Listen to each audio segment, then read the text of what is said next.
Hello friends, welcome to my channel. और अगर आप यूपी पीजीटी की तैयारी कर रहे हैं तो ये वीडियो आपको बहुत ही हेल्प करेगा यूपी पीजीटी टीचर बनने के लिए या इस एग्ज़ाम को पास करने के लिए, क्योंकि सिलेबस में आपका जो है मेन सोशियोलॉजी क्या है, कैसे हुआ, इसका नेचर, इसका जो है इसकी प्रकृति, सबके बारे में जो है सिलेबस में दिया है।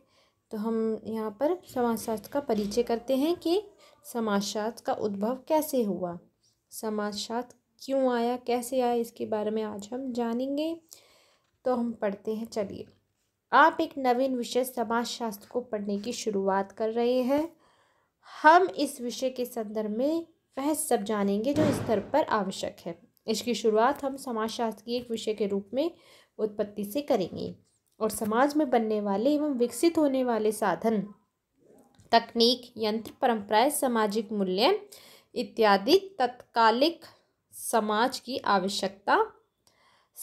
आवश्यकता के कारण ही जन्म लेते हैं। इसी प्रकार किसी विषय की उत्पत्ति भी समाज में तत्कालिक आवश्यकताओं की पूर्ति के लिए होती है।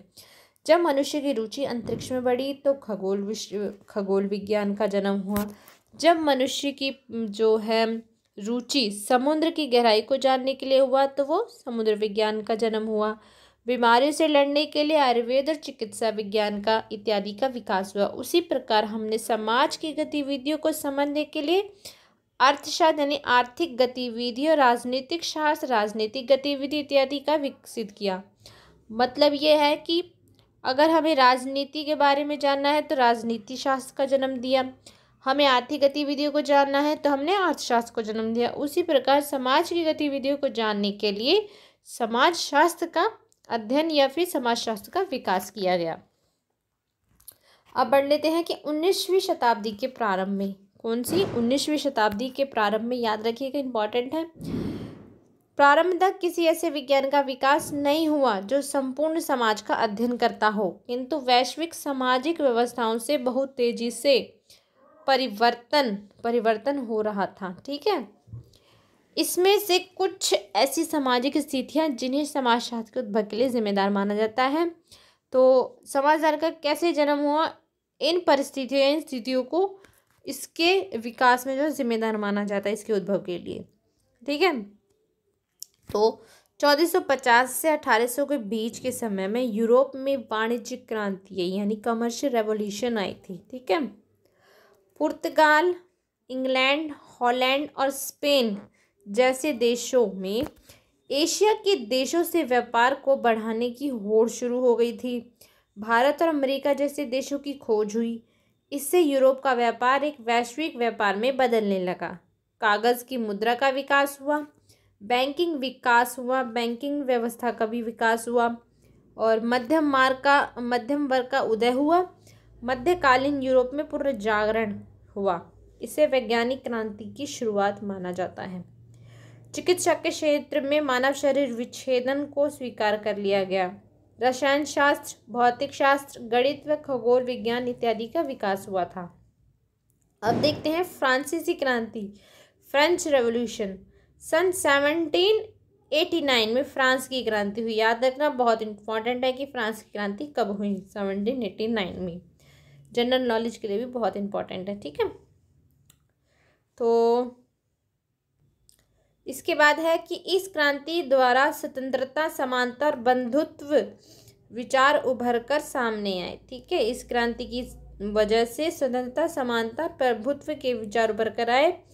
अब लोग अपने अधिकारों के प्रति जागरूक हो गए थे। फ्रांसीसी क्रांति जब हुई थी। ठीक है, क्रांति से पूर्व फ्रांस में राजशाही था व धार्मिक आडंबर जो था वो भी बहुत था। आम जनता अकाल, कुपोषण और धार्मिक असमानता व शासन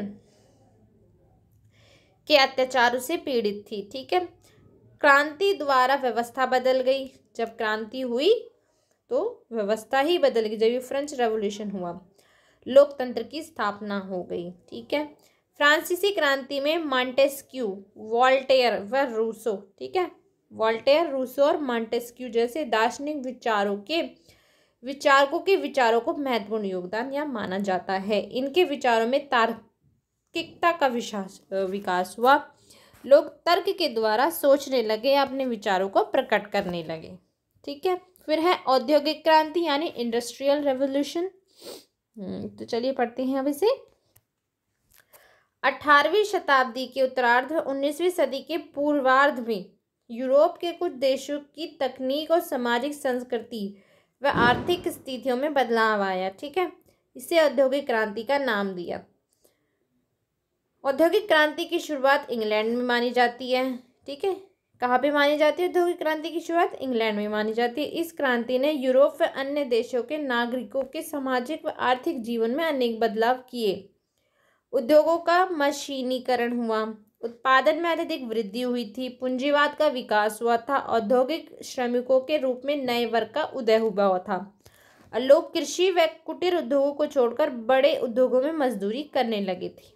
औद्योगिक क्रांति के दौरान नए नए शहरों का विकास होने लगा था, परंतु इस अवस्था में श्रमिकों का शोषण बड़े पैमाने पर हुआ था। याद रखिए कि शोषण भी हुआ था उस टाइम। इस प्रकार यूरोप में होने वाले जो थे सामाजिक, सांस्कृतिक, धार्मिक व आर्थिक बदलावों ने एक ऐसे विषय की आवश्यकता को उत्पन्न किया जो सामाजिक व्यवस्था का वैज्ञानिक तरीके से अध्ययन करे। ठीक है, कैसे वैज्ञानिक तरीके से अध्ययन करें सामाजिक व्यवस्थाओं का? तो अंततः 1838 में फ्रांसीसी दार्शनिक अगस्त काम्टे ने एक विषय के रूप में समाजशास्त्र की शुरुआत करी। कब करी? 1838 में। याद रखिएगा, फ्रांसीसी दार्शनिक कौन थे? Auguste Comte. और अगस्त काम्टे को फादर ऑफ सोशियोलॉजी कहा जाता है। उन्होंने पहले इसे सामाजिक भौतिकी नाम दिया। क्या नाम दिया इससे पहले? सामाजिक भौतिकी यानी सोशल फिजिक्स। याद रखिएगा, ये बहुत इंपॉर्टेंट है। उन्होंने सबसे पहले इसका नाम क्या रखा था? सोशल फिजिक्स यानी कि सामाजिक भौतिकी, जिसका नाम उन्होंने बाद में समाजशास्त्र कर दिया। तो यहाँ से जो है हमारा समाजशास्त्र विकसित हुआ या विकास हुआ। यहाँ तक आपको समझ में आ गया होगा। और कमेंट में ज़रूर लिखिएगा कि अगर कोई प्रॉब्लम हुई है समझने में तो वो भी मुझे बताइए कि कहाँ पर आपको समझ में नहीं आया। अगली वीडियो में हम पढ़ेंगे भारत में समाजशास्त्र का विकास किस तरीके से हुआ था। अभी तक हमने देखा कि विश्व में समाजशास्त्र कैसे आया, अब हम जानेंगे कि भारत में समाजशास्त्र कैसे आया। तो अगली वीडियो को ज़रूर देखिएगा और इस वीडियो को देखने के लिए आप सभी का शुक्रिया।